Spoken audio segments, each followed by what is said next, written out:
Você está no Arco 43, o podcast educacional da Editora do Brasil.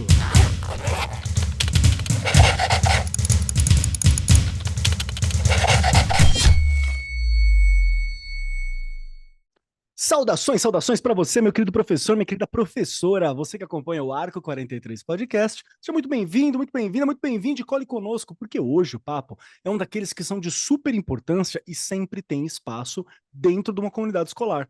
Precisamos conversar, trabalhar, falar sobre, desenvolver projetos escolares que fazem a diferença no combate às mudanças climáticas. E junto comigo hoje, para conversar sobre essas diversas questões tão importantes, tão relevantes e tão urgentes para a realidade que a gente vive hoje, tenho aqui comigo sentada à minha destra, ela, a minha musa do verão, Regiane Taveira. Outono agora, né, Rê? A gente tá no outono. Que Tudo bem, delícia. Rê? Um dia eu chego a ser musa, tudo que você fala, eu sei que um dia eu vou chegar lá. Que delícia. Tô bem, ó, bem cansada. Acho que como todo professor e toda professora, já vai chegando maio, a gente já vai rezando para chegar julho, não é? Para quem tem férias, né? Lembrando que gestor não tem férias, mas tá tudo bem. Tô super bem, olha, Keller, acho que você já destacou aí muito bem, né? A gente precisa continuar falando dessas ferramentas, né? Educação climática é uma das ferramentas que a gente precisa inserir lá na escola. Não é uma coisa fácil. Parece, nossa, vamos falar de novo? Não, de novo não. A gente precisa ficar falando o tempo inteiro, Todos os porque dias. o negócio ainda não chegou do jeito que deveria, e aí eu falo com propriedade, pensando aí, né, nas escolas públicas, né, onde é a minha realidade. Então, a gente tem que falar sim, a gente precisa refletir e não só falar, colocar em prática. Mas para isso, né, Keller, a gente vai ter uma pessoa aqui hoje que vai nos ajudar bastante, tenho certeza, vai tirar todas as dúvidas e a gente vai sair com todos os projetos prontos para trabalhar lá na escola. Perfeito, exatamente. Junto conosco hoje, para entender um pouquinho mais, temos aqui uma super especialista de alto garbo e elegância, que é a Tassiana Steck, que é bióloga, mestre em sistemas alimentares, professora de ciências e especialista em políticas climáticas. Então tá aqui para conversar conosco, nos ajudar a dar uma luz, entender um pouco mais o que que urge nesse tema.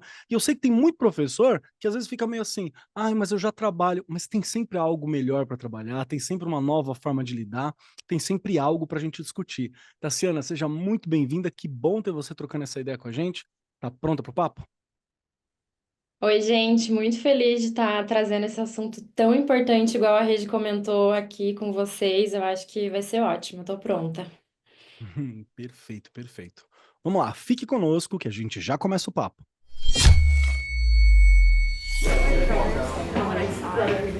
Olá, professores! Temos uma mensagem importante para vocês sobre o processo de escolha do PNLD 2026 para o ensino médio. Queremos garantir que vocês estejam bem informados sobre todas as etapas e prazos desse processo essencial. Nós, da Editora do Brasil, estamos ao seu lado, fazendo o possível para facilitar o seu dia a dia e, junto com vocês, transformar o país pela educação. Os professores têm 2 tipos de escolha ao longo do programa. Categoria 1, livros didáticos por área de conhecimento. E categoria 2, livros didáticos de projetos integradores. Vamos trabalhar juntos para garantir que a escolha dos materiais didáticos seja um sucesso. E assim, contribuir para uma educação de qualidade e um futuro brilhante para os nossos estudantes. A crise climática é uma realidade que exige ação coletiva. Não adianta pensar que é só um indivíduo, só um pouco. Isso ajuda? Claro, mas a ação ela precisa ser coletiva para ter um maior impacto, inclusive quando a gente pensa na urgência de lidar com a crise climática. E a educação tem um papel central nisso. Por todo o Brasil e no mundo, escolas estão promovendo iniciativas que envolvem estudantes, professores e a comunidade em ações concretas para cuidar do planeta. Mas afinal, essas ações estão funcionando? Qual é a delas? Qual que é a proposta? E no episódio de hoje, nós vamos discutir como essas ideias nascem, o impacto real que elas têm e o que podemos aprender com as experiências de sucesso que existem. Regiane Taveira, vamos lá, para começar esse papo com você. Bora lá. Faz muito tempo que eu ouço que a gente conversa sobre a questão climática. Obviamente é algo que urge no Brasil, inclusive, que nós temos muitas pessoas, muitos indivíduos que são impactados por diversas dessas mudanças. Basta dizer que todo ano a gente ouve sobre questões do clima, como afetaram populações inteiras, locais e por aí vai. Então, Tudo urge e pra gente parece uma coisa tão próxima. Às vezes eu fico meio assim, se a gente não tá até meio insensível a algumas dessas mudanças ao longo do tempo como um todo, né. Então a minha pergunta pra você é quando foi que você começou a perceber na sua rede que se falava com mais urgência ou se exigia uma maior presença de discussões que vão trabalhar sobre as questões de discussões que vão trabalhar sobre as questões climáticas? Vamos lá, Keller, realmente é um assunto que a gente já até falou aí algumas vezes. Eu gosto de pensar e tenho que fazer esse parêntese sempre, né, a Regiane lá na escola, você não perguntou dessa vez, a Regiane pequenininha não falava disso, não é. Eu acho legal a gente frisar isso, né, lá em 1980 e pouco, 81, né, na minha primeira série, ainda era série, né, comecei ali a minha escola, a minha escolaridade e a gente não falava disso. Quando, eu penso na Regiane, estudante, ainda discente, não é, muito triste foi a minha escolaridade, porque depois eu tive que ir, né, sendo uma profissional da educação, quebrando paradigmas e falando: "Isso aqui é importante, isso aqui faz parte, isso aqui precisa", né. E aí na escola, Keller, como docente, quando o assunto começa a surgir de uma forma mais forte, vamos dizer assim, ele já existia, né, Uhum. mas eu percebo ali no final de 90, começo de 2000, a gente começa com uma coisa mais, vamos dizer assim, era inserido de verdade, né, você via um projeto, um ou outro projeto, não é o que a gente vê hoje, que também não é ainda o sucesso de tudo, porque não vai ter uma receita, mas quando a gente começa a pensar, até a ter cursos sobre, quando você começa a pegar material didático, que tinham coisas ali que você podia ir falando, podia ir conversando. Agora, quando a gente passa ali, o Keller, de 2005, 2006, aí a coisa começa mais, tá?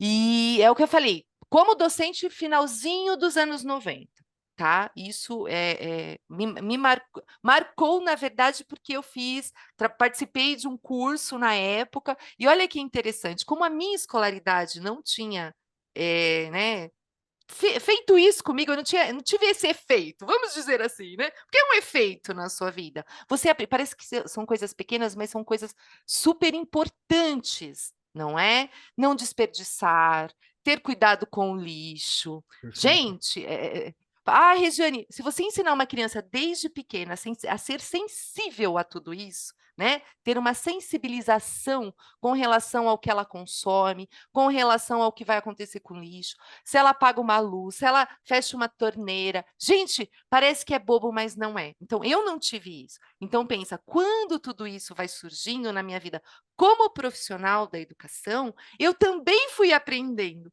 E ao mesmo Uhum. tempo que eu ia aprendendo, eu tinha que ensinar, não é? E não é ensinar, né? Porque eu falo que a gente vai inserindo coisas e tentando transformar as pessoas para olhar para a nossa casa, porque o mundo é nossa casa. E é uma coisa bem Perfeito. difícil de pensar nessa coisa gigante, né. O mundo é a nossa casa. A gente tem a nossa casa aqui, mas ele, né, que a gente vai ter que continuar, né.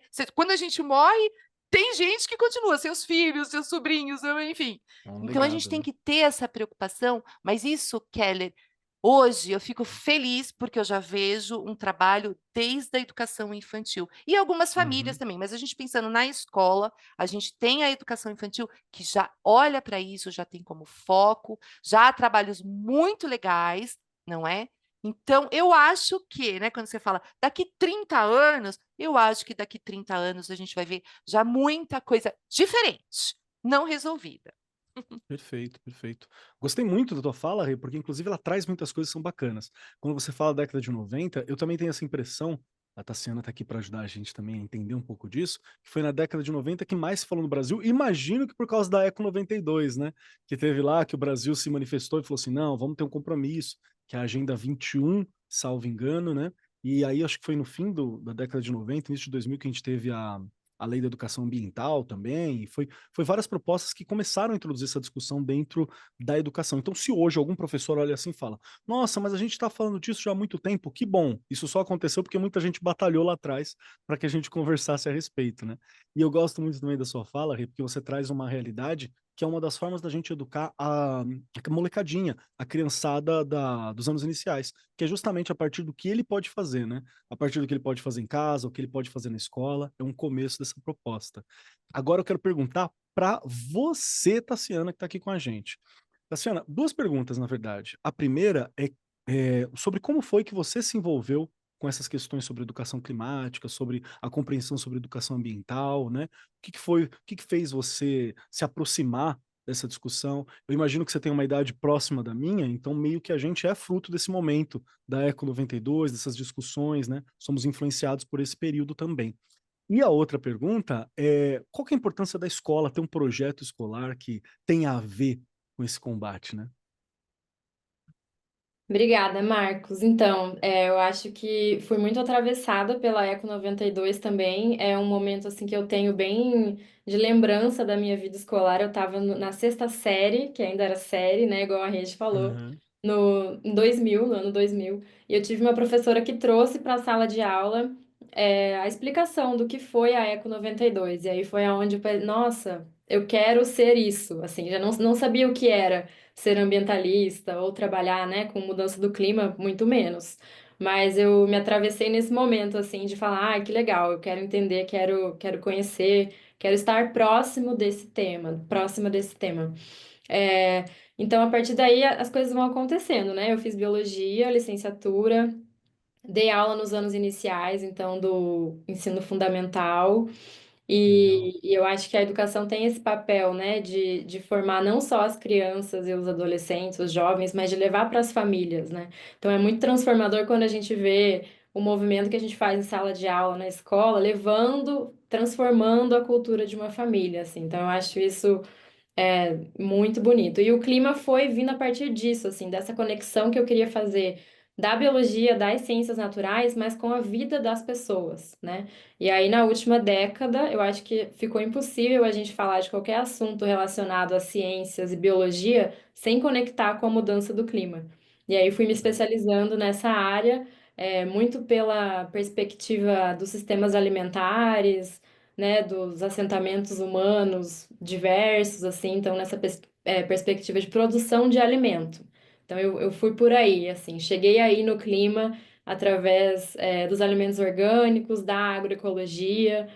Então a minha pegada na escola é muito de horta, eu acho a horta, assim, sempre um grande Maravilhoso, né? laboratório a céu aberto que a gente consegue trabalhar tudo e mais um pouco, né? Então foi por aí que eu cheguei no clima e mais recentemente na educação climática, como vocês falaram, é um assunto muito recente, né? Lá em 1999, a gente teve a Política Nacional da Educação Ambiental. E aí aqui eu queria trazer um ponto que a educação climática, ela tem um ponto de partida na educação ambiental, mas ela tem um ponto de chegada diferente, né? São coisas já que estão diferenciadas, assim. A política de clima, assim como a educação de clima, ela ganha outro contexto, né? E outro tamanho hoje em dia. Então, eu queria só, assim, que a gente olhasse também para a educação climática um pouquinho além da educação ambiental, porque na minha Perfeito. concepção, o que a gente escreveu e desenhou como política lá em 99, igual vocês já colocaram aqui, já não atende às necessidades de hoje do nosso tempo, né? Então, acho que a educação climática vem para dar essa renovada, essa atualizada também na nossa educação ambiental. A segunda pergunta sobre projetos escolares, né? Então, eu acho que, como já falei antes, a escola tem esse papel de conscientização, porque nenhum projeto vai combater a mudança do clima. Eu acho que a gente vai conscientizar, né? Porque combater a mudança do clima é algo Gigantesco, coletivo, né? né? Assim, uma política de Estado, né? Então, a gente não vai, nenhuma criança, nenhum projeto vai combater. Mas eu acho que a gente tem que olhar para a capacidade que a gente tem de conscientizar justamente sobre isso. E aí que está o grande desafio. O quanto a gente incentiva e sensibiliza para ações individuais, né? Igual a Rede falou, vou economizar água na minha casa, vou fazer até uma mudança na minha alimentação, né? Pensando hoje na nossa maior fonte de emissão é a agropecuária. Então, vamos trocar a carne. Não é todo mundo virar vegano, né, gente? Mas vamos trocar a carne uns dias da semana, né? Fazer pequenas escolhas no dia a dia que estejam mais alinhadas com a saúde do planeta é muito importante. Mas conscientizar as crianças e a escola como um todo que a mudança tem que ser coletiva, né? A gente tem que fazer uma virada cultural na sociedade. Então, acho que esse é o papel dos projetos escolares, assim, a gente ampliar para fora da escola e a gente levar para uma pegada de comunidade, assim, né? O que que a gente pode fazer enquanto comunidade escolar, enquanto o bairro onde a escola está inserido, para que as crianças cresçam também engajadas e sabendo a quem cobrar, né? Então, assim, a minha escola ou o meu bairro não tem árvores o suficiente. É legal eu plantar uma árvore na minha casa, mas é legal também eu saber que eu posso cobrar uma secretaria de meio ambiente a ter um projeto de arborização no meu bairro. Então, acho que os projetos eles têm esse papel de conscientização e de extrapolar os muros da escola, assim, sabe? De levar, de trazer as crianças mesmo. A gente tem a Greta, que foi uma grande ativista, né? Alguns anos atrás, recentemente, então é isso, assim, ela saiu da escola e ela foi cobrar, ela foi ser ativista. Então acho que o projeto hoje, para falar de educação climática, ele tem que trazer essa perspectiva de engajamento das famílias, da sociedade, da comunidade escolar. Perfeito, perfeito. Já gostei bastante. Eu queria desenvolver daqui a pouquinho uma outra questão também, que é justamente sobre essa diferenciação que você falou, sobre pensar educação ambiental e educação climática, acho que é um ponto importante. Perfeito. Mas antes de ir para essa questão, quero puxar a Regiane novamente aqui, porque Bora o que, que lá. você acha sobre essa fala tão boa e tão importante para a gente, que eu acho que ajuda o professor a ter uma perspectiva, né, sobre a função da escola nesse trabalho de conscientização, de compreensão, porque esse é o núcleo da escola, né? Porque eu falo isso, Rê, porque você é diretora, né? E muitas vezes a gente acaba lidando com um colega de profissão que fala assim, mas não adianta fazer nada aqui. Não é esse o ponto, né? Não é Uhum. nesse ritmo que a gente está conversando. A gente está conversando sobre Perfeito. precisa acontecer algo aqui. A escola é um lugar onde precisa acontecer. Você acha que esse meu raciocínio faz algum sentido, Rê? Keller, eu adoro e adorei o que a Tassi colocou ali também. A escola é o lugar onde é mágico. Eu gosto de falar isso no final do programa e estou falando já aqui no meio do programa. Ele é mágico, dá para acontecer muita coisa. Só que aí, Keller, quando você fala dessa questão de olhar para o colega e para que eu vou fazer isso aqui? Então ele tem que se perguntar o que ele está fazendo lá. Desculpa. Né? Quando você é gestor, você começa a olhar desse jeito. Não tem como. Eu brinco, quando as pessoas reclamam do gestor, né, eu fui sou professora, estive do outro lado do espelho, a gente reclama.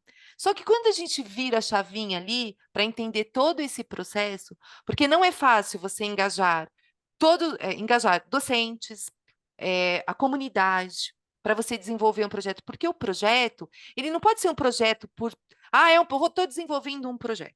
Né? Você tem que pensar junto com a comunidade, porque esse é um tipo de projeto que a comunidade pode participar. A Tássia já falou da Uhum. horta, não é? E você pensando em todas as questões, se você tem lixo, se você tem problema com terrenos vazios perto da escola, geralmente acontece muito, não é? Tudo que você tem ali é um problema real. Então, se você faz com que seus alunos e a comunidade se envolva num problema real, ele vai começar a pensar no mundo, não é? Não é uma coisa pequena. Por isso que eu gosto muito de falar dessa questão de não é pequeno, é enorme. Se eu mudar só o Keller, Perfeito. ai, Rê, você tem 500 e poucos alunos, só o Keller que tá ótimo. Se cada escola, um aluno já mudar, ele vai ser multiplicador, porque a ideia é essa, não é? Eu não vou conseguir transformar todo mundo que está ali, mas eu tenho o dever, né, lá na escola de fazer isso, o dever. E não tem aquela coisa de, eu não vou fazer. Não, é dever. E esse, né, o projeto, que eu até falei no começo, essa ferramenta que é a educação climática, eu posso inserir em todas as disciplinas. Ela pode permear tudo ali, não é? Eu consigo trabalhar questões na matemática, eu consigo em geografia, em história, em educação física, quando a Tassi traz muito bem a questão da alimentação, não é? Eu vou estar falando ali de um corpo saudável, não é? Então, o que você come, né? Como que é a sua alimentação? E aqui na escola, o que é servido? Lembrando que na rede pública a gente tem, né, o prazer de fazer isso, né? De ter como servir merenda ali para as crianças, e tudo bem organizadinho assim, né? Eu tenho criança, olha como é legal o que ela colocou e parece que é pequena. Eu tenho criança que olha e fala: eu não vou comer esse negócio aí, não. O negócio é verdura, né? Então, olha só, aí você tem que fazer todo um trabalho. Mas por quê? Ah, não, porque eu não conheço, porque eu nunca comi, porque é ruim, porque não sei o quê. Olha quanta coisa você pode trabalhar a partir da alimentação ali na escola. Isso falando da rede pública e também das redes privadas, porque você tem ali cantinas e pode ter fritura e pode ter coisa, né? Não é que você vai virar a pessoa mais saudável do mundo, seria ótimo. Mas você vai tentando melhorar hábitos, não é? Perfeito. Hábitos. E isso você só consegue, e Kelly, você vai falar: nossa, Regiane, quando você começa a trabalhar desde pequeno, fica muito mais fácil. Você trabalha com ensino médio. Se você olhar ali no ensino médio, se alguns dos seus alunos tivessem tido essas injeções de coisas que parecem pequenas, você falou outro dia aqui, Kelly, seu aluno ia chegar no ensino médio, ele já ia estar brigando, porque aí ele ia além das paredes da escola, porque aí ele já vai falar: onde eu posso brigar por isso, por aquilo, ele vai chegar neste nível no ensino médio. Então, olha o poder da escola. A escola é mágica. Perfeito, perfeito. Concordo 100%, acho que é bem por aí. Gostaria de ouvir a sua opinião também sobre, Tassiana, e aquela diferenciação, acho que é legal para os professores, para a gente compreender entre o que seria a tal da educação ambiental e a educação climática. Vamos lá, Regi, concordo que a escola é mágica. Eu não estou mais em sala de aula hoje, mas é um lugar ainda que me emociona muito. Em casa eu tenho 3 pequenos, um adolescente e 2 crianças. Então a escola também né, tá sempre presente aqui, tá aqui. Então, hoje a gente tem essa lei que eu comentei, Política Nacional de Educação Ambiental, de 1999. E agora, em 2024, lógico que ao longo desses anos ela passou por algumas atualizações, né? Mas agora, em julho de 2024, foi sancionada uma lei, 14.926, que incluiu na política da educação ambiental temas relacionados a mudanças climáticas, à proteção da biodiversidade e a alertas a desastres socioambientais, né? Então, a questão, né, dos eventos extremos entrou junto aí. Então, elas são duas políticas que hoje elas caminham muito juntas, né? A gente inseriu questões de mudança climática dentro da Política Nacional de Educação Ambiental. Mas existem outras iniciativas hoje na Câmara dos Deputados, por exemplo, que são projetos de lei para instituir marcos de educação climática. Então, para separar as duas coisas, né? Mas ainda não está dado. E nos estados também a gente tem algumas iniciativas daí de governos subnacionais que já prevêem uma educação climática, né, mais específica, um pouco descolada da educação ambiental. Eu acho que o que a gente incluiu hoje na política é algo a ser celebrado, né? Assim, é muito bom a gente ter oficializado o que muitos professores já fazem, porque vocês sabem, até melhor do que eu, né? Que na escola, ainda que a gente não tenha lá oficialmente uma regra de não, precisamos falar, né? Não é um assunto que está ali no nosso plano, nosso planejamento anual, todo mundo já fala, né? Porque está muito difícil a gente não trabalhar, a gente não trazer essa questão para a sala de aula, porque está impactando na vida das pessoas, né? Tanto onda de calor quanto eventos extremos de chuva, por exemplo. A gente tá, né, tem visto agora, tá fazendo semana que vem 1 ano do desastre do Rio Grande do Sul, né? Isso impactou muito as crianças, né? Eu tô em Curitiba, então aqui na região sul foi uma grande comoção, muita doação, as crianças se mobilizaram. Então isso tá chegando nas nossas casas e, consequentemente, na escola. Então é isso, assim, hoje elas ainda caminham muito juntas, eu não acredito que isso seja um problema, mas a gente tem que ir sempre ampliando essa voz da educação climática, que, como eu disse antes, eu acredito que ela parte da educação ambiental, mas ela chega num outro ponto.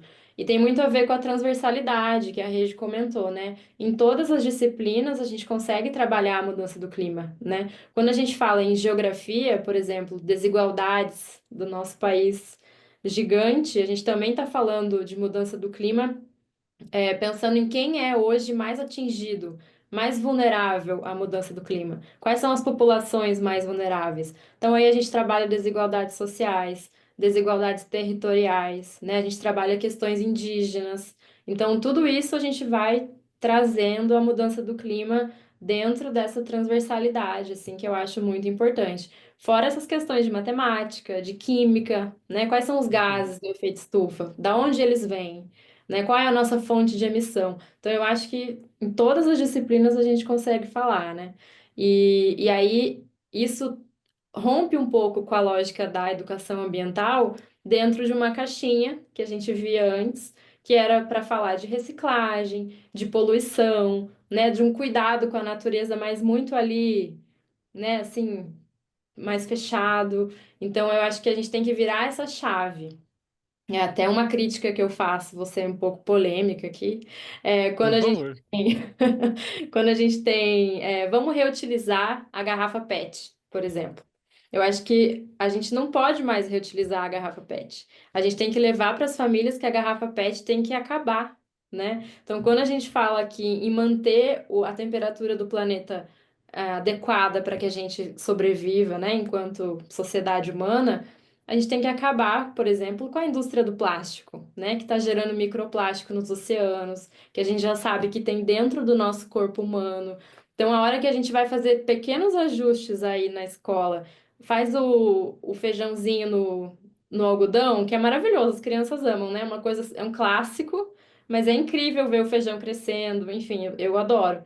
Mas não vamos fazer mais no copinho plástico, né? Então, eu acho que são coisas que a gente tem que olhar, assim, vou pedir uma embalagem para a família. Será? Será que eu não tenho que desincentivar essa família a consumir o plástico, a consumir, igual você falou, alimentação, ultraprocessados, cheio de açúcar, né? Então, a gente vai avançando aí na educação climática, que eu acho que ela ultrapassa um pouco essa caixinha da educação ambiental que a gente tinha antes, e a gente vira umas chavinhas também, né? Porque a hora que a gente fala de clima, fica impossível não falar, por exemplo, de carro, né? Então, a grande fonte aí de emissão no mundo, falando em mundo, são os combustíveis fósseis, né? É a produção de petróleo que está relacionada com a indústria do plástico. Então, e isso mexe com a vida das pessoas, né? Porque a gente está numa sociedade ainda muito de cultura fóssil. Todo mundo usa carro, todo mundo vai de carro, enfim, né?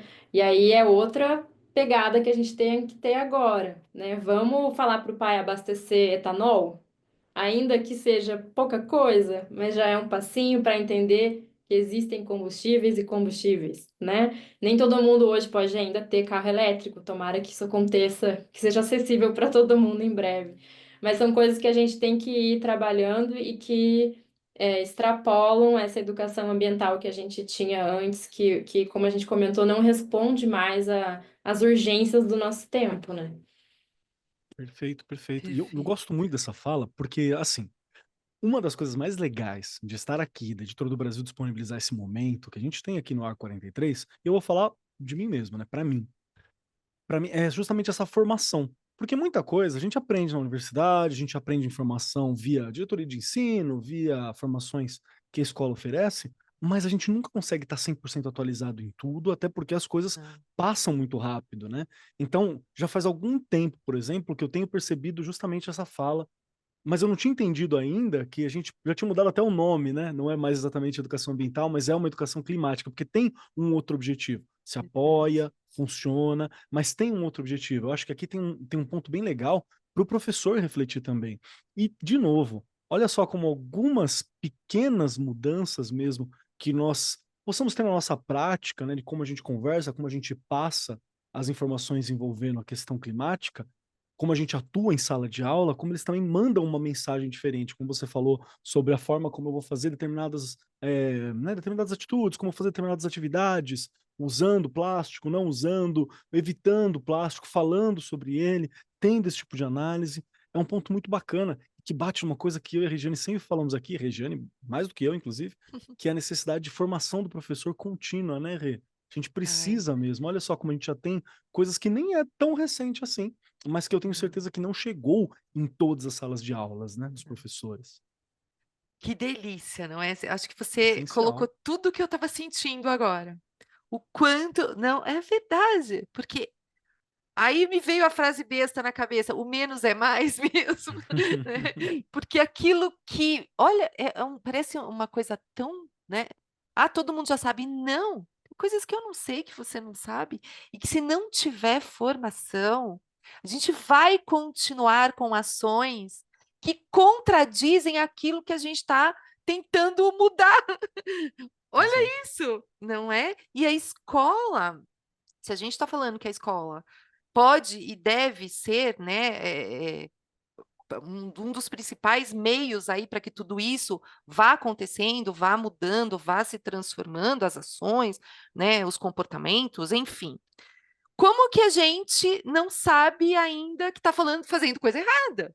Eu vejo direto o potinho do feijão no plastiquinho, no pedacinho da garrafa. Olha aí, não é? Então, vai muito além. E a formação, Keller, que é a teclinha que a gente já está até quebrada mesmo, que tanto a gente fala aqui, a gente pede, é muito necessário. O professor tem que estar em constante formação, formação em serviço, eu até, né, dou aquelas alfinetadinhas também, procurar, tem tanta coisa que é gratuita, gente, não Realmente é? tem. Tem pós-gratuita, tem... Então, assim, não dá para ficar parado, porque século XXI, cada ano as crianças mudam, e mudam muito, tá? O Muito segundo ano rápido. desse ano não vai ser o de 2026, tenha certeza disso, não é praga, olha aí, não é praga. Então, se nós não estivermos em processo de formação, adquirindo mais conhecimentos, nós vamos acabar não fazendo direito. Aí você fala, Rê, mas errar faz parte, a gente erra e vai acertando. Mas tem coisa que você só erra uma vez, depois você tem que mudar, não é? É, Então, eu acho que tem é que isso aprender, né? mesmo, Keller, formação, formação. E pedir também, né? Eu sempre comento quando a gente está aqui no programa e tenho o prazer de ter uma pessoa como a Tassiana hoje, contratem pessoas assim, gente, tá aí, ó, não é? Poxa vida, né? Dá para fazer cursos nas diretorias, nas Com certeza, DREs, não com é? certeza. Dá para ter aí toda uma formação. Precisa levar você não precisa levar ali todos os professores, né? Você leva um e esse volta para a escola e multiplica, Multiplica. não é? Mas sai da mesmice, vai mudando, não é? Porque é o que eu falei, pode afetar. Não vai afetar ali, não vai conseguir chegar a todos os professores, porque tem professor que não muda mais mesmo, viu? Olha aí. Tem gente que não quer mudar, e não é só professor. Tem médico que não quer mudar, tem enfermeiro que não quer mudar, não estou falando mal do professor. Mas tem gente que não muda, mas tem muita gente que vai mudar. E essa é a diferença. Se a gente quer realmente fazer mudanças no futuro. Mudanças, porque tem coisa que não dá mais para voltar atrás, já era. Né? Então, a gente precisa pensar nessas mudanças, nessas transformações. Perfeito, perfeito. Fique conosco que nós já voltamos.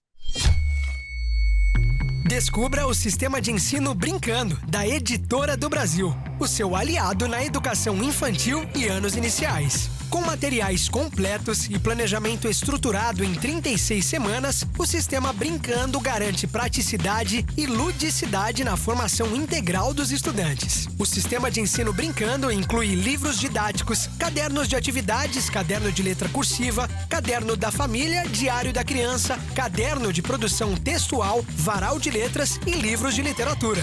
Todos reforçados por uma plataforma educacional inovadora com recursos digitais para apoiar professores e estudantes. E traz também o WhatsApp Educa, uma ferramenta de inteligência artificial que apoia os professores no dia a dia em sala de aula e auxilia no desenvolvimento de atividades, avaliações e planejamento de aulas. Além disso, oferece assessoria pedagógica contínua e peças de marketing escolar exclusivas. Sistema de ensino Brincando, parceiro da escola e amigo da criança.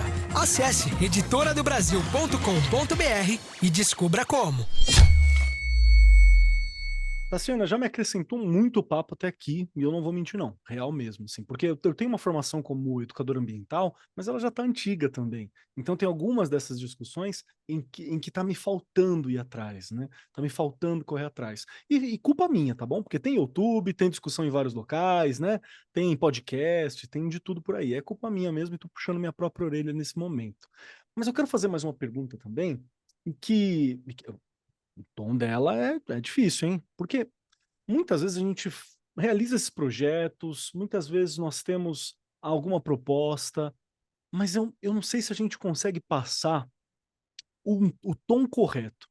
Porque eu não quero ser o apocalíptico, né? Mesmo que a situação seja apocalíptica em muitos casos, mas eu não quero ser o apocalíptico na fala, para não afastar também em alguns momentos, mas eu também não quero estar perfumando nem dourando uma pílula que ela é amarga, que precisa ser tomada. Então, eu entendo que às vezes o professor, assim como eu, vai ter essa dificuldade de achar aonde que está o tom, como que eu faço? Como que eu faço para que o meu projeto, para que a minha proposta, para que essa minha fala, ela tenha um impacto real nos meus colegas, nos estudantes, na sociedade como um todo? Como eu faço para fazer valer? Porque às vezes eu acho que, inclusive, ninguém tira da minha cabeça que tem muito de uma mídia contrária, né, de uma forma contrária também, uma informação midiática contrária, de que a gente pareça meio doido quando a gente fala sobre, né? Fala assim, não, mas você está exagerando, não é tudo isso. E, na verdade, me parece ser tudo isso mesmo. Enfim, como que eu faço para que o meu projeto chegue, para que eu consiga comunicar, para que seja compreendido que eu não estou fazendo só uma horta na escola, que eu não estou só brigando para separar o lixo, que eu não estou alarmando quando eu não quero utilizar o plástico, mas que é importante, que eu estou educando, que eu estou construindo. Socorro, Tassiana. Esse é o meu pedido. Pergunta difícil. Mas eu concordo com você que a gente não pode ser apocalíptico, porque aí a gente paralisa, né? Então eu Uhum, acho que o que a gente precisa fazer é colocar a solução na mesa, né? Trazer boa. que a escola é parte também da solução nos nossos projetos. E quando a Regi fala de, às vezes a gente está lutando contra a gente mesmo, né? Sendo hipócrita e sendo incoerente. Eu acho que o papel da escola também tem que ser compreendido como um ponto de apoio, no caso, por exemplo, de eventos extremos. Qual que é o papel da escola? Né? Então, um projeto que também é comunitário, a gente ter protocolos de eventos extremos, isso também faz parte da educação climática, né? Boa Então, ideia. os educadores serem também quem vão levar esse protocolo de tanto de onda de calor. A gente vê várias crianças hoje passando muito calor na sala de aula, já está comprovado que isso afeta a aprendizagem, né? Menos de 1 grau ali já está comprometendo o que aquela criança está absorvendo daquela aula. Então, eu acho que a escola também tem que ter primeiro de tudo, uma infraestrutura educativa, assim, estar preparada na sua infraestrutura e assim como a capacidade, né, capacitação dos professores é essencial, fundamental, mas a estrutura da escola também tem que estar alinhada com a adaptação à mudança do clima. Então, quando a gente fala em um projeto que faça sentido e que não seja apocalíptico, né, porque eu concordo totalmente, a gente também aí tem a questão do negacionismo climático, né? Uhum. Porque a rede comentou, muita gente não vai mudar, né? É isso. Mas muita gente pode mudar, né? E as crianças podem mudar, serem agentes multiplicadores aí, crianças e jovens, né? E de levar a mensagem para frente. Então, quando o assunto é muito denso, que eu acho que é o caso da mudança do clima, a gente às vezes fica dentro de uma bolha e acha que todo mundo compreende, mas na verdade não. E aí a pessoa ali, sem compreender, o que que é isso? Aquecimento global, mas tá frio, né? Tem várias questões aí que ainda são meio nebulosas, então rapidamente isso não existe, né? Eu ignoro, assim. Isso é até uma reação meio natural com aquilo que a gente não compreende.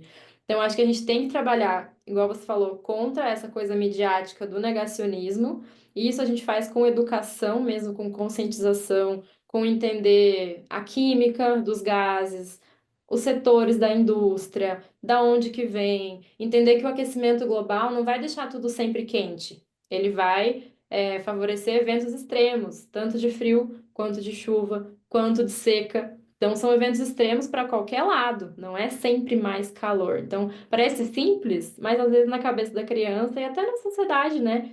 a gente difunde conceitos totalmente equivocados. Então é isso, a estrutura da escola eu acho que precisa estar alinhada, né, com esse papel de ser um lugar de apoio, um lugar de refúgio, até em comunidades, né, assim, escolas públicas que são lugares aonde as pessoas vão correr num momento de crise, de muita chuva, por exemplo, né? E a gente entende que tanto a capacitação dos professores quanto essa adequação da infraestrutura para a mudança do clima não é rápida, né? Mas ela é urgente ao mesmo tempo, porque a gente não tem muito tempo para ficar capacitando e, né? Então, o poder público, a gente tem que acelerar essa mudança de capacitação dos educadores e da infraestrutura da escola. E isso torna a escola como parte da solução, né? E então eu acho que isso é, sabe assim, uma luz no fim do túnel. Olha, a nossa escola tem árvore, a nossa escola consegue abrigar de repente as nossas famílias quando chove demais. A gente tem uma horta que de repente, lógico que não vai produzir, né, quilos de alimento, mas tem lá um temperinho que já muda tudo. Tem uma fruta, né? São pessoas que sabem conversar sobre, de repente, tá muito calor, vamos ligar um ar-condicionado, não tá legal, a criança precisa tomar água, né? Os meus filhos relatam aqui que esse ano, no verão, muita gente saiu da sala de aula com o nariz sangrando. Durante, né? Acho que todo mundo viu isso acontecer, é inédito, né? Então, assim, a escola também ser esse lugar de cuidado da criança, do jovem, do adolescente e dessas famílias, aí se colocar num lugar de solução também. Eu acho que aí a gente quebra um pouco o negacionismo e quebra o apocalíptico, porque sim, é super urgente, né? A gente fala que a gente precisa segurar a temperatura em 1,5 graus em comparação com os níveis lá antes da Revolução Industrial. E a gente está no 1,36. Então, está muito perto, né? Então, assim, realmente é urgente. Mas ainda dá para reverter, para segurar e especialmente se adaptar, né? Porque até a gente começar a diminuir a temperatura, ou se a gente estacionar ela, mesmo assim, do jeito que ela está hoje, a gente já tem questões aí que são novas, né? Tem coisas que não vão mais retroceder. Então, a gente, enquanto sociedade, tem que se adaptar. Então, eu entendo, assim, de que para a gente fazer as coisas darem certo nos pequenos projetos, seja uma horta, seja uma campanha, vamos fazer uma campanha no bairro, vamos fazer uma campanha na escola, vamos trazer a educação artística também, a arte, né, para a mudança do clima, tocar as pessoas de uma forma diferente, sempre desse ponto de vista da solução, né? Assim, estou contribuindo para a solução. Estou formando um cidadão consciente que depois que tiver adulto, né, vai continuar engajado e atento e cobrando do poder público, assim. Eu vejo dessa forma. Muito bom, muito bom. E vale também para os colegas professores. Acho que é uma ótima abordagem para nós lidarmos. Quem sabe, né? Apesar de a gente estar sempre se educando, sempre correndo atrás, é sempre possível que alguns dos nossos tenham sido mordidos aí, por exemplo, por esse negacionismo climático. É bem possível que aconteça, né? E aí é onde a gente tem que trabalhar, falar, vamos lá, meu amigo, método científico, vem cá, vamos reportar, vamos compreender, vamos demonstrar. E de novo, essa ideia de trabalhar com propor soluções, propor ações, propor uma compreensão, eu acho que é uma forma muito inteligente, muito bonita de trabalhar também. Muito bom. Tá gostando, Rê? Gente, essa coisa da escola, né, ser este lugar, eu tenho a sorte de estar numa escola onde é cheia de árvores, né, dá Verdade. um medo danado, você tem que manter aquilo tudo muito bem cuidado, né, porque em época de chuva, não é, a gente fica com um pouco de receio, mas eu falo que eu sou, assim, uma privilegiada, porque o espaço que eu tenho realmente é um espaço muito bom.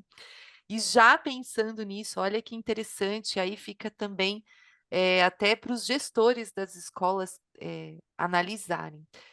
Eu, no momento, estava tá escurecendo muito cedo aqui em São Paulo, e aí eu fui olhar, estava sem no poste eu tinha certeza que a luz estava funcionando e ela não estava. Chamei uma pessoa para arrumar, ficava em torno ali de quase R$ 500 para trocar não sei o quê, trocar não sei o quê, sempre assim. E olha isso, aqui no meu prédio, a gente tem vários postes já com energia solar. Eu achei que era um absurdo, não é? Isso tem mais ou menos uns 15, 20 dias. fui atrás da pessoa e perguntei, né? Ele falou: olha, Rê, em média, assim, montadinho, do jeito que está aqui, uns 300 e pouco cada poste. Eu, hã? Né? Aí eu, sério? Ele, sério? Já fiz o pedido para minha diretoria, quero colocar lá na escola, porque, né, é com Legal. sensor ainda, só de noite ali, na hora que realmente você passa por ele, que ele vai acender. E aí, além disso, né, já conversei com a pessoa responsável pela sala de leitura e falei, peraí, a gente vai ter que fazer um trabalho com a criançada sobre isso, não é? Não é só colocar aqui e falar, olha, tá aqui, né? Não, por quê? O que que isso vai ajudar? No que isso vai contribuir, né, para o mundo? Não é só para nossa escola, não é? E a Bom, questão, olha o valor, não é? O valor de consertar algo, né, que é energia elétrica, ali vai o fio, vai não sei o quê, vai muita coisa que, né, já dá para ir eliminando. Então, quantas coisas vai dar para a gente trabalhar a partir de uma coisa que parece simples, mas não é. E eles vão estar convivendo com aquilo, não é? E não é caro. Olha aí, gente, eu sou obrigada a dizer, achei que era uma realmente. fortuna e não é. Não, a gente pensa que é muito mais caro. Ah, e mais Não uma é. coisa também, viu? Vou falar mais uma fala para os professores, colegas professores e gestão em geral. Para cada árvore que você achar, pensar ou tiver mesmo que retirar de dentro da sua escola por motivo XYZ, me planta duas, tá bom? Planta mais alguma, É, planta uma na vila, porque também eu já trabalhei em escola que chegou na doideira de falar assim: não, a árvore não tá legal, tá colocando em risco o prédio. Beleza, pode acontecer, se a pode. Defesa Civil falou, tá tudo bem, mas não quer dizer que vamos acabar com as árvores e é isso. Não, Faça planta. Ah, isso. mas eu vou plantar o quê? Meu amigo, Manacá da Serra. Não cresce muito, É maravilhoso, a flor verdade. é roxa, branca, a resistente à poluição está no centro de São Paulo, né? Tá centro, Maracá da Serra, ó, Perfeito, delícia. IP, IP é linda, terrível de perfeito. varrer, mas é a coisa mais Gente, linda do mundo quando a sim. gente vê. Planta IP lá, quaresmeira também, no máximo que ela alcança, sei lá, é uns 10 metros, não chega ao telhado de muitas escolas, não vai chegar também. Tem aquela flor roxa, que é muito bonita também, não pega praga fácil, gera sombra. Então você tem Gente, é muitas muito coisas bom. bacanas, né? Que dá para Sim, usar. sim. Pitangueira, a molecada vai amar. Planta É. pitangueira também, que é fácil, não é uma planta cara. Vai ter briga entre as crianças e os pássaros para comer as pitangas que tá lá. Então, são propostas que não são tão caras, tão difíceis e pelo menos tem a ver com o processo educativo, né? Fica E aqui se como você uma não dica tem também. um espaço, desculpa, Kelly, dá para você Verdade. fazer em Vaso, vasos na né? parede hoje. Tem tanta coisa que dá para fazer, mas para eles terem esse contato. É muito importante, porque eu só respeito aquilo que eu conheço, Perfeito. não é? Uhum. Tassiana, tem uma última pergunta antes da gente ir para os finalmente aqui, porque já está quase dando o nosso horário. Que é se você tem alguma dica na sua experiência, é uma experiência vasta, trabalhou em sala de aula, trabalhou com formação, está aqui conversando com outras pessoas, tem relação com o Talanoa, né, que é o Instituto Talanoa, que é muito bacana e fala sobre política climática também, de uma maneira bem ativa, participando de diversos projetos, ações políticas diretas, né? Então isso é muito legal. Você tem alguma dica que eu possa me ajudar, ou pensar, ou estimular o professor a implementar mais projetos, assim, mesmo com pouco recurso? Porque esse é o grande inimigo. A gente está conversando aqui, a Regiane falou, pô, R$ 300 vai ter que fazer o pedido para a diretoria de ensino dela. A planta que eu falei aqui, sei lá, vou trabalhar com alguma árvore, a pitangueira. Pode ser que você ache parceiros para trabalhar, pode ser que você tenha que comprar um pitangueira também. Então eu entendo que é caro. Tudo que você acha é alguém. Tenho certeza que tem alguém na vila que te oferece uma muda, mas beleza. Todo mundo pensa nessa questão de custo. Então acho que um dos grandes desafios que nós vamos ter no Brasil, como ele é sempre recurso. Então, como que eu posso estimular mais projetos acontecerem, mesmo com pouco investimento financeiro ou com pouco acesso a esse tipo de investimento? Pois é, eu acho que, como a gente já falou, a horta é sempre uma opção muito legal, assim, então, tanto a árvore, que depois, vocês falando aqui, né, a gente consegue pensar em segurança alimentar, em conforto térmico, em polinização. Então, às vezes, mesmo sem muito espaço, fez um canteirinho ali, a gente já vai ver um inseto, a gente vai, né, ver um microecossistema acontecendo, a época né, do sazonal, da época das coisas, o que é, o que não é, que também é muito legal. E eu gosto muito de projetos que também têm um custo muito baixo, que é de reconhecer o território onde a escola está inserida. Dá uma volta ali no bairro, né? Olha as casas que tem em volta, de repente faz uma troca de muda com os vizinhos da escola, entende se aquela região, né, é isso, tem muita árvore, tem muito quintal, ou tem muito prédio, sabe? Fazer um levantamento de dados, que a princípio, né, a gente não precisa dispor aí de nenhum recurso, dar uma volta com as crianças ali em volta da comunidade e ver o que eles trazem, assim. Eu acho que, né, eles têm uma criatividade infinita e a gente conseguindo olhar para o território, se conectar com esse território onde está a escola, com o bairro onde as crianças moram, eu acho que é uma forma muito legal, assim, de trazer, enfim, mil ideias e mudas e árvores e, né, e dados para a gente trabalhar mesmo sem recurso, assim. Acho que a minha dica é um pouco essa. Perfeito, perfeito. Assim a gente tem como começar, independente da condição, do lugar, da forma que nós Do estamos, tem como dinheiro. começar. Que é dinheiro. Quero deixar uma dica também, que a gente tem os materiais didáticos aqui da Editora do Brasil, que sempre tem diversos projetos para diversos tipos de orçamento, que eu acho que dá para trabalhar muito bacana e tudo muito bem alinhado com a BNCC, tudo muito bem alinhado com a política mesmo, com a estrutura dos livros, com a sala de aula diretamente. Às vezes o professor está sem criatividade, né? Como é que eu relaciono tal coisa que eu quero fazer com a sala de aula? A gente tem muito material que te ajuda bastante com isso. Fique atento também aos materiais escritos no PNLD 2026 também. Tem muita coisa bacana ali que dá para você trabalhar, entender, que conversa com a interdisciplinariedade. Eu acho que é muito legal. Bom, já está dando o nosso horário aqui, só que nós não podemos terminar esse programa sem que as 3 perguntinhas clássicas sejam respondidas por todos que estão nessa mesa. São perguntas complicadas, difíceis, que o nosso ouvinte já está acostumado, mas todo podcast é o primeiro podcast de alguém. Então pode ter alguém que está chegando agora e falando, o que está acontecendo? Então eu vou explicar. Nesse momento, nós temos 3 perguntas muito complexas que serão feitas por mim e respondidas por todos que compõem essa mesa. A primeira é, se gostou do programa, muito difícil. Vi que é uma pergunta complicadíssima. Quero saber se gostou do programa e o que achou desse bate-papo, né? Se tem alguma mensagem, algum recado final direcionado para o nosso público. A segunda pergunta, que também é muito complexa, é como eu sei mais sobre você, sobre os seus projetos, sobre o que você está desenvolvendo, sobre a área que atua. Como eu sei mais da Regiane, como eu sei mais da Tassiana, como eu sei mais das empresas, como eu sei mais dos grupos, como eu sei mais do Keller, como eu faço para saber mais sobre vocês? Pode ser encontrado? Quer ser encontrado? Dá para ser encontrado? E Tassiana, tá tudo bem, viu? A gente já teve gente aqui que falou, não tem rede social nem e-mail. Para me achar tem que me ver na rua. Então pode acontecer, não tem problema. E a última pergunta não é uma pergunta, é uma indicação, um pedacinho seu que possa nos acompanhar até o próximo programa na semana que vem. Pode ser uma indicação de filme, de livro, de ideia, frase, pensamento, música, receita, qualquer coisa que seja uma partícula, um pedaço seu para ficar junto conosco e nos compor ao longo dessa jornada de formação que é o Arco 43. E para dar tempo da nossa convidada pensar, Regiane Taveira, as 3 perguntas clássicas para você. Primeiro, se gostou do programa. Segundo, onde eu acho Dona Regiane. E terceiro, o que você deixa para nos acompanhar? Se eu gostei do programa, já coloquei ali, né, mais ou menos no meio, uma formação hoje, foi uma Com delícia, certeza. né? Saí realmente com várias ideias, mas com várias dúvidas de como eu vou pôr tudo em prática. Mas isso é bom, porque quando incomoda, a gente faz alguma coisa, não é? Foi uma delícia, muito, muito bom mesmo.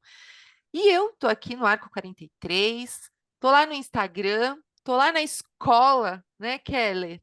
Onde toda essa mágica precisa acontecer, né? Não é que aconteça sempre, mas ela precisa acontecer, é um lugar mágico, sempre vou falar, né, que a escola é onde tudo isso pode e deve acontecer. E durante aqui o programa eu falei, não, não tem como. O que me veio à cabeça o tempo inteiro, né? Um pedaço de uma música. Não tem, eu vou ler o pedacinho, né? Do nosso querido Luiz Gonzaga, né? Fica aí pra gente. Que braseiro, que fornaia, nenhum pé de plantação. Por farta d'água, perdi meu gado. Morreu de sede meu alazão. Por farta d'água, perdi meu gado.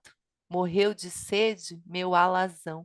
E fica a dica que dá para trabalhar com a criançada essa música, não é? Foi uma delícia, Tassi. Muito obrigada, Keller. delícia. Obrigada. Perfeito, perfeito. Obrigado, Rê, pelo seu tempo, pela sua possibilidade, por estar aqui discutindo com a gente, conversando e sempre sonhando essa escola que a gente pode ter no amanhã e que a gente pode ter hoje. Só basta se mexer um pouquinho, né? Se articular um pouquinho, planejar um pouquinho. E ouvir a gente aqui do Arco 43 também, que ajuda muito, né? Tá aqui ouvindo, tá entendendo, tá compreendendo, tá experimentando novas possibilidades. Tassiana Steck, chegou agora a sua vez, as 3 perguntas dificílimas. Primeiro, se você gostou do programa. Segundo, onde eu te encontro, como eu sei mais sobre você, como eu sei mais sobre o seu trabalho, como eu acompanho. E terceiro, um pedacinho seu para ficar junto com os nossos ouvintes. Gente, eu adorei muito o convite. Em todas as nossas discussões políticas e, enfim, técnicas, a gente sempre chega no fim da. A grande conclusão é, gente, é educação, né? A gente sempre aterriza no lugar da educação. Então, tá aqui falando para professores, gestores, enfim, é assim uma honra. Espero que escutem e gostem, me chamem mais vezes que eu venho. Eu tô no Instagram, lá, Tassiana Steck. Mas o Instituto Talanoa, que é um instituto que age e propõe políticas climáticas, a gente está lá também, então, @Instituto Talanoa. A gente tem boletins semanais, boletins mensais, e aí já fica a dica, que é a minha dica aqui para vocês. A gente tem uma sessão lá, uma produção semanal que se chama Talanográfico. É um trocadilho, porque a gente é um pouco assim engraçadinho. Então é Talanoa, tá lá no gráfico. E aí a gente faz toda semana um compilado de dados de assuntos que têm a ver, direta ou indiretamente, assim, às vezes muito aleatórios, mas que têm a ver com a mudança do clima. E a gente já ouviu vários feedbacks de escolas que estão usando muito em aulas de geografia, em aulas de ciências. Então ele é como se fosse um mini almanaque daquele assunto conectando com a mudança do clima.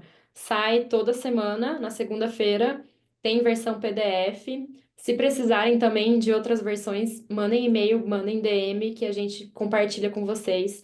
Então, a dica é essa produção de conteúdo gratuita, livre, que a gente quer que chegue nas escolas também.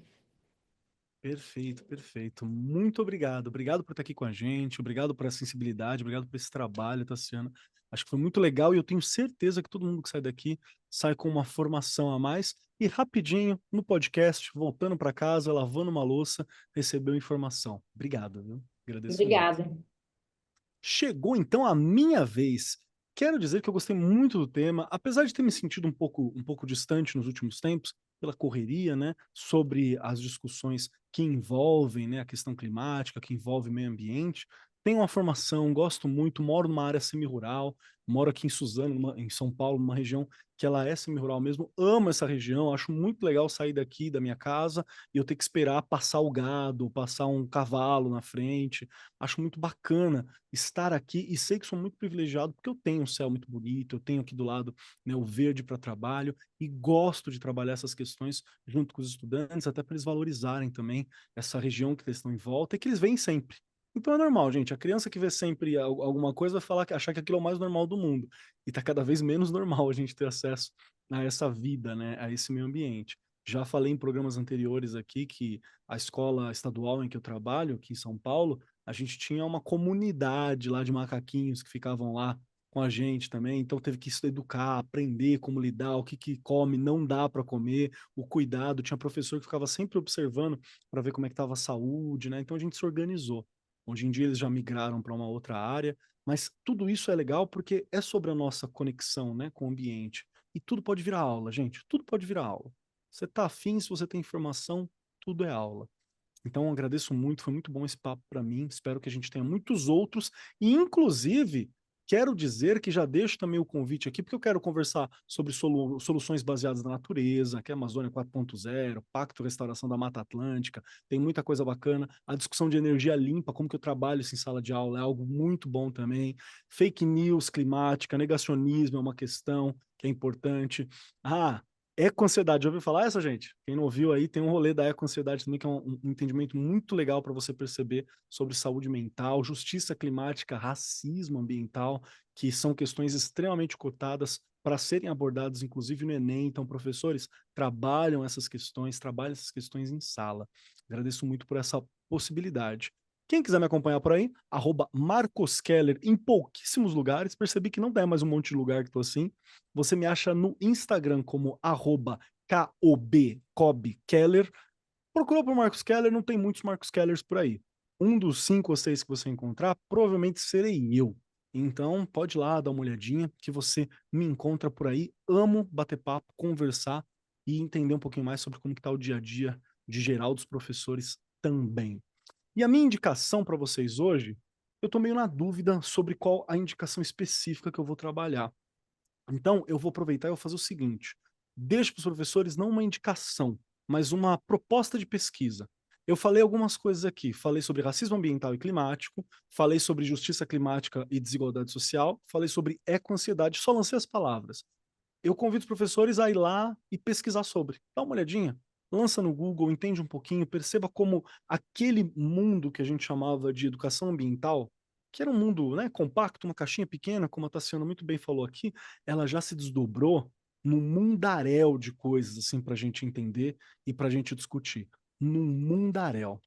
Pensando bem, tô olhando aqui, eu também vou indicar um livro, porque assim, às vezes eu tô aqui e eu indico 2. Eu quero indicar também o livro do Antônio Bispo dos Santos, A Terra Dá, a Terra Quer, que é um livro que eu estou relendo, li há um tempo atrás, achei maravilhoso, falei, nossa, que poética, mas ele tá me tocando de outras formas agora. É um livro simples de você encontrar, o Antônio Bispo é genial em algumas das colocações, é um livro de ensaios mesmo, são ensaios dele, onde ele fala sobre a realização dele, é um dos caras chaves quando a gente pensa sobre a ideia de contracolonização. Então, professores de filosofia, de história, de sociologia, peguem também que tem muito material bacana para você entender e compreender lá. A Terra Dá, a Terra Quer. Fica aqui essas dicas. No mais, agradeço muitíssimo a presença de todo mundo, agradeço a você que está ouvindo a gente, muito obrigado, esse programa é feito para você, então aproveita. Nos siga nas redes sociais também, @Editora do Brasil, _oficial lá no Instagram, fica por dentro de tudo que está acontecendo, tem live na editora, tem publicação, tem revista online, tem os livros inscritos no PNLD, tem muita coisa para ajudar o professor em sala de aula. Então, aproveita e cole conosco. No mais, eu sou Marcos Keller e até semana que vem. Gravação e edição Agência Bowie, produzido pelo Departamento de Marketing da Editora do Brasil. Diretora de Marketing Helena Posses Leitão. Supervisora de Marketing Lívia Garcia. Siga-nos nas redes sociais: instagram.com/editora do Brasil _oficial, facebook.com/editora do Brasil, x.com/editora do Brasil e youtube.com/editora do Brasil.